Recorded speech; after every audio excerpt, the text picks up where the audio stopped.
ガム。お、藤宮。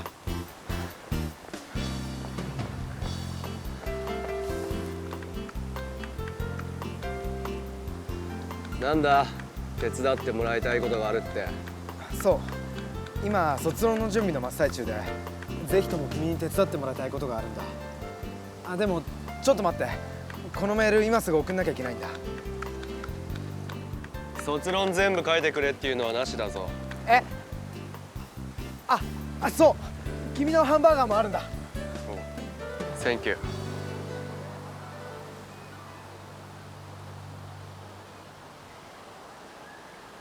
そういえばあの時も一緒にこれ食べてたんだっけな。そうだ、地球を覆ったあのイナゴの群れを一掃するために。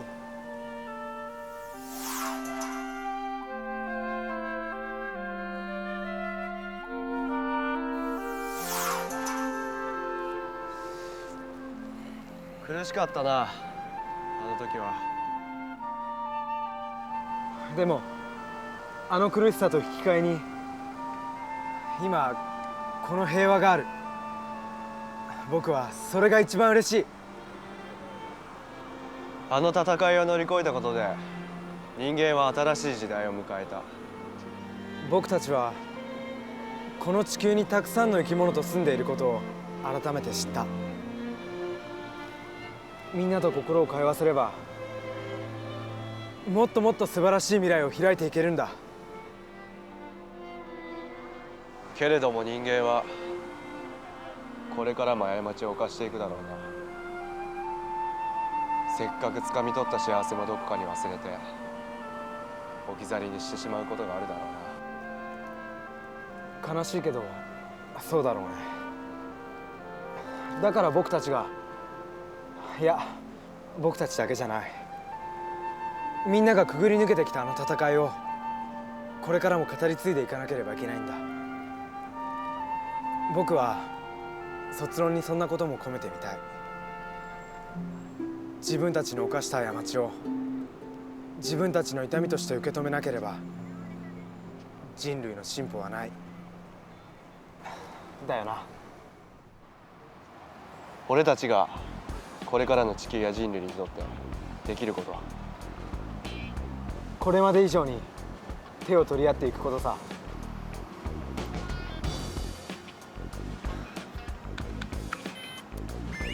よし、これでメール送信 OK。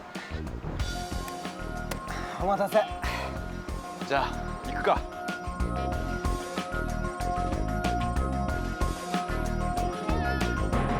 皆さん、高山ガムです。ウルトラマンガイアスペシャルにようこそ。藤宮博也です。今日は2人でウルトラマンガイアの世界へご案内します。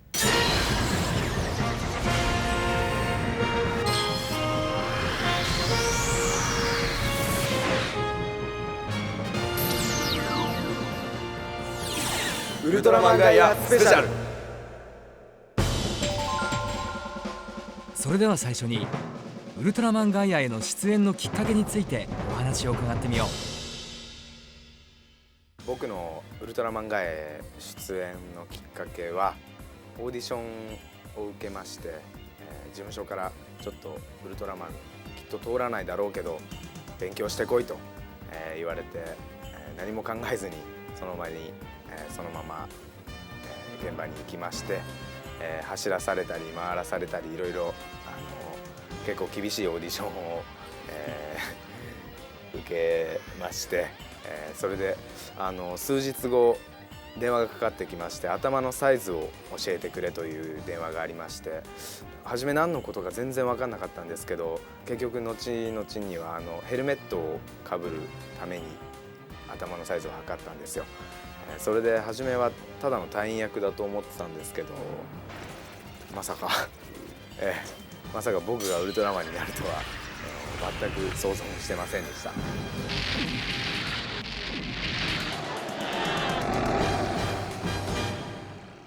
僕のきっかけはまず最初オーディション受けて落ちたんだよね。一回落ちて、でそれでもうダメだったのかなって思ったらもう一回オーディションがあるって言われたんで、それで受けに行ったら2人の役だったんで、それで受けたら無事受かったって感じですね。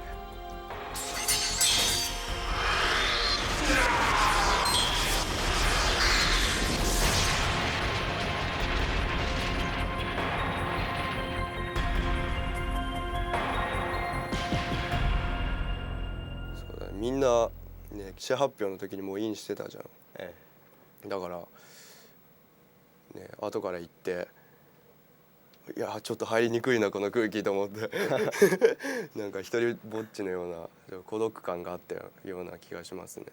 そういえば記者会見の時一人ぼっちでなんかポツンと影の方でなんか藤宮が影で見てるみたいな感じでいましたよね。もう渡辺裕之さんとかとかなりね、もう馴染んでて。馴染んでました。馴染んでたよだけしてそれでもうガムとか言われてて、俺寂しいなと思ってもう一人でねなんか孤独感。それで人類嫌いになったんですかそれあるかもしれない。では次の質問。ガムや藤宮の登場するシーンで一番最初に撮影したのは一体どんなカットだったのだろう。一番最初に撮影したカットってもうほとんど曖昧にしか覚えてないんですけど、その中地誠佐藤と定食屋でなんか実験の話をしてる第1話の冒頭のシーンを初めて撮って、周りにもその中地佐藤誠がいたので結構僕はなんかいい雰囲気で始まりましたね。その時、俺が衣装合わせみたいなので行ったんで初めて。そうなんですか。それで4人見て、撮影入ってんだなと思って。またその時に2話か3話に出てくる時の衣装を決めて、でもすごいネックレスがしたりして詰めたズボンとか履いて、すごいなこのキャラクターと思って、すごい印象があった。覚えてる。一番最初2話か3話の砂漠になってエンディングの時に足が出てくる、足だけ出てくるとこ、10時間待ちぐらいしてやっと足だけでお疲れ様でしたっていう印象があって、その詰めたズボンのくるぶしの見えそうなそうガムと藤宮はそれぞれの際立った個性が魅力的だったが、そこにはどんなイメージが込められていたのだろうか。高山ガム、その企画書をもらった時にその天才っていうのと、なんか普段はだらしないというかチャラけてるけど真面目な部分もあるみたいな、そんなようなネーミングというかなんでこういう名前になったのかなってのを考えて、でガム我の夢自分の夢ってことじゃないですか。それで高い山を自分の夢に向かって登っていくのかななんて考えて、まずそこから入りましたね、ガムには。で自分の名前の由来についてをまず考えて、でその後はやっぱ物語を通していくうちにその僕の天才に対するイメージとガムのイメージがだんだんちょっと離れてきて、もう天才真面目少年だって初めは思ってたんですけど、その物語進むにつれて頭がいいのはそのなんていうんですかもう大事な時にしか出てこないというか、普段は本当頼りがいのなさそうな少年じゃないですか。ででもそれでもどっかに熱いものがなきゃウルトラマンには出会えない、そう考えて、自分の夢に向かってやっぱり高い山を登っていくやつなんだから、自分をとてつもなく信じてるんだろうなって。でもやっぱまだ少年、始まりは少年でで少年から青年へのその心の揺れというか、その不安定さみたいなのが途中すごい物語でいろいろ出てきて、でもそれでも一個一個その経験を大事にしていくやつなんですよね、ガムって。でもう必ず1話後には成長したガムが本をもらうたびに、ああまだ成長してんなこいつっていうガムの成長がすごい、面白かったなっていうか。そうだね、藤宮はそうだな、やっぱりね、最初ガムとやっぱり考えが違ったじゃん。でもね、間違ってると思うのね、結果論。人類がさいなければいいって言ってるじゃない。その地球を救ってで人類を全部消去する、その地球の意味がないじゃない。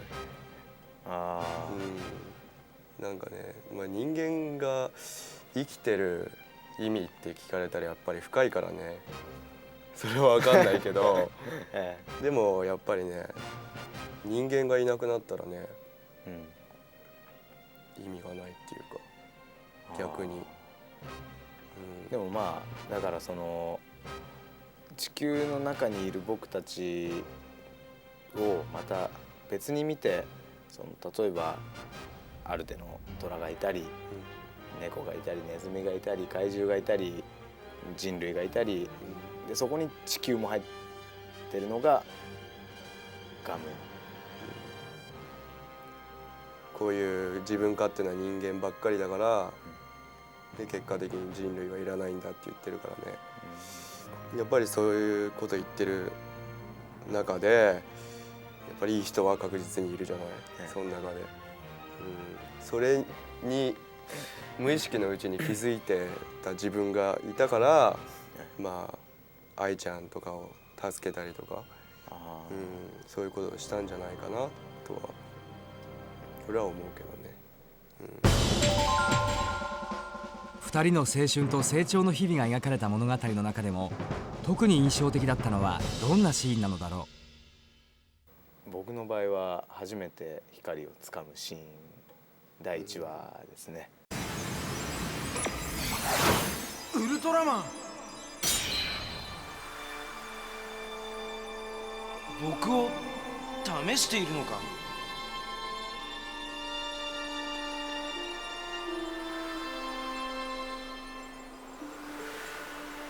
空飛んで浮いてるじゃないですか、ガムが。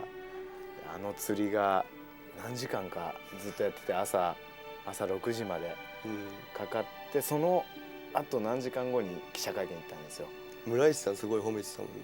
なんかよく頑張ったみたいなことを言ってくれて嬉しかったんですけど、でもやっぱあのシーンが一番やっぱ初めにして一番辛かったなってのはありますね。でもなんか結構ウルトラマンガイアの中では辛い撮影多くて、なんか冬場に川に落とされたり、なんか恒例みたいなんですけど、もうティガから主役は水に入らなきゃいけないっていう儀式があってもう本当に辛いよって言われて入ったら、もう水の冷たさじゃなくて痛いんですよ。感覚がもうない、もう全然なくて、あれはもう印象残ってますね。なるほど。僕はねガイアのシリーズの中で、アグルが主役割になったっていう、アグル誕生とアグル復活、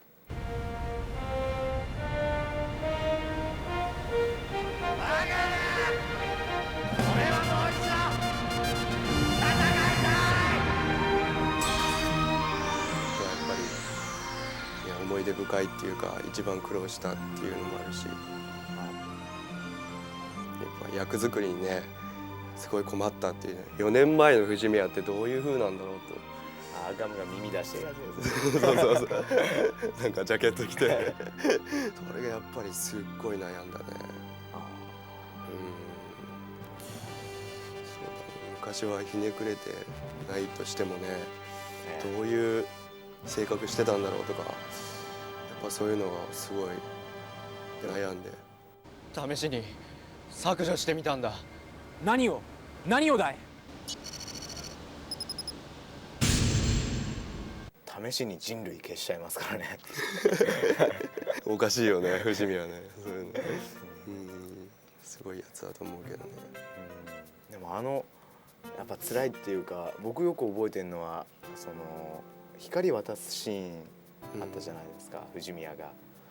あの時の寒さがもそうだね。う足がもうすごい寒くてあれは寒かった、すごい。二人で凍えてましたよね。ね、その時ダウンが焼けちゃってね。ストーブで温まってたら焦げてるよとか言われて、危うくね、火事になるとこだったね。自分自身が。藤宮君。目の前の敵を倒すだけじゃダメなんだ。もっと自分の力を有効に使うべきだよ。ずっとやっぱり、ね、感情を消して演技してたから、それを根本監督に指示されて、いやもっと普通でいいんじゃないって言われて。アンチマターのそうだね。そうなのかなって。最初は結構違うんじゃないかなって自分の中で反発してたんだけど、結構やってみたら、やっぱそうなのかなっていう。こういうのもいいんじゃないかなっていう。そんなこと！ウルトラマンの質量を考えろ。シールドの広がりを無視して突入したら巨大な爆発が起こるぞ。数多くの人物が登場したウルトラマンガイアだが、中でも2人が印象に残った登場人物を挙げていただこう。出てくる人ガムの成長につながって重要な、その触れなくていい人はいないっていうか、だからこの人が一番すごい印象あったなって思う人はやっぱ藤宮ぐらいで、あとは陰ながら支えてくれたコマンダー、でも全体的にそのシグのチームのみんな、あとは城南大学のみんな、もうすごいいいやつらで、いい人たちで、実際ああいう仲間がいたらすごいいい現実を生きてるなって気がしますけどね。そうだね。どうなんだろうね。藤宮はね、あんまり絡む人がいなかったからね。そうですね。逆に稲森、逆にだからもう博士限られてるよね。稲森博士、玲子さんでしょ。もうこれが主だよね。ほとんど。出会いは偶然かもしれない。でも出会ったことにはきっと意味があるって。藤宮の曲がった考えをまっすぐにさせようとしたのは玲子さんだったかもしれないし、でもやっぱりね、お互いライバルで一番、ね、刺激になってね、やっぱりガムかなっていう、最終的には。じゃあお互い自分たちってことで影響力があったからね。やっぱいろんな意味、そのプライベートとかでもその役者としての刺激とかもあったりして、物語上だけでもなく、その現実でもいい人間関係だったんじゃないかな。そうだね。ガイア V2 になったスプリームバージョンになった時はすごいかっこよかったね。ガイアが変わる。僕が V2 になった時は藤宮が戻ってくるなんてその信じてはいますけど確信してないじゃないですか。でもやっぱそういうのもあって精神的にこれからその今まで一緒にやってきたライバルがいないっていう不安さみたいなのはガム絶対あったんで、でもそれを耐え抜かなきゃいけないっていう今度は自分との戦いだなっていうのをちょうど V2 になった時から意識し始めましたね。一人でその地球を守っていかなきゃいけないみたいな、光を渡してガイアが V2 になったじゃん。でやっぱり2人の力が合わさってそれで V2 になったけど、自分がねまさか V2 になるとは最初思わなかったからね。どうやって V2 になるのかなっていう、2つのパワーがね合体したわけでもないしね。そうですね。そうただ単にパワーアップしたのかまあだからバグルはその自分たちの精神的な強さが V2 にそのウルトラマンも成長してる、自分たちも成長してるっていうことだったんじゃないかなって、そうかもしれない。さてウルトラマンといえば怪獣怪人を抜きには語れない印象に残ったキャラクターの発表だ。ベスト3でベスト3でベスト3でいこうよお互い。ベスト3でじゃあガム第3位からガムの第3位、第3位コップ、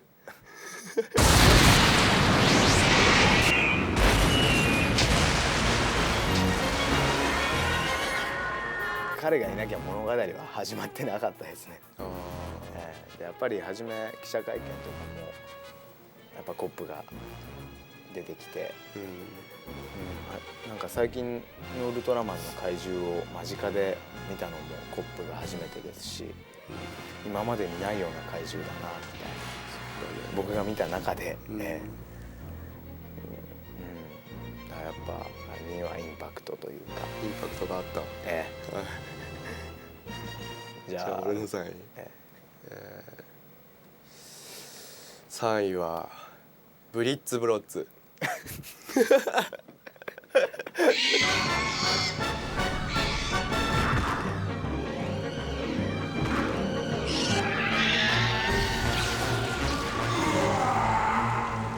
理由は響きがいいからただそれだけなんかでもね動きが速くてね強かった印象がやっぱ強かったね。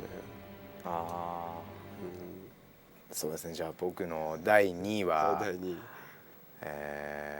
怪獣っていうのかな、マトウキジュウロウ。よく来た我が子孫よ。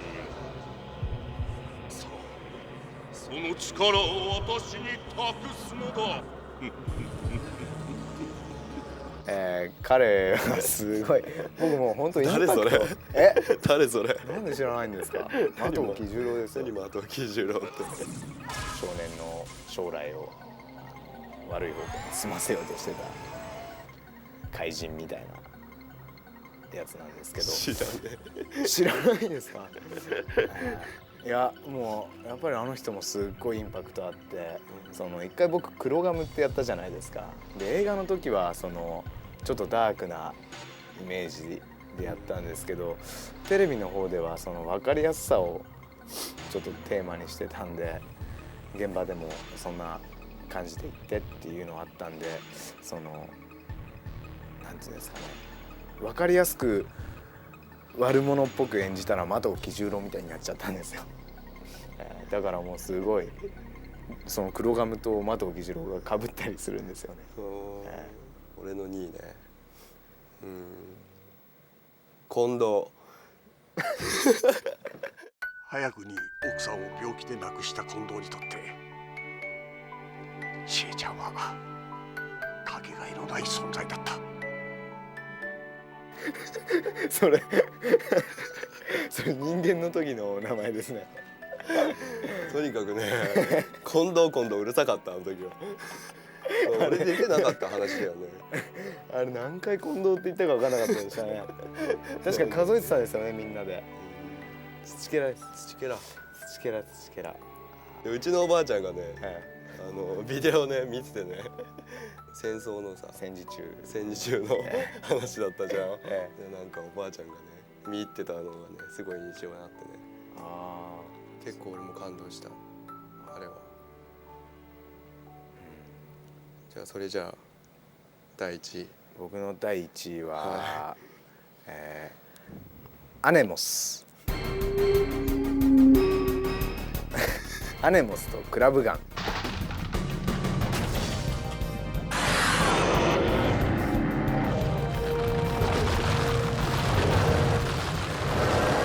初め出てきた時アネモスなんかうねうねしてて、なんかもうその時点であのグラフィックはないだろうってまさかクラブガンと合体した時にああいう風に合体するかみたいな、あれは本当ある意味面白かったな。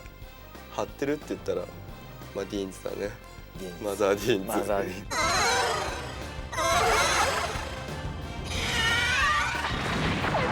でもああいう怪獣の方がちっちゃい子とか結構喜ぶんじゃないかな。そうかもね、小学生あたりにね。そうです、でもやっぱ映画で戦ったキングオブモンスとか、やっぱあれはかっこいいなって、思いましたね。1位はイザク。ああ、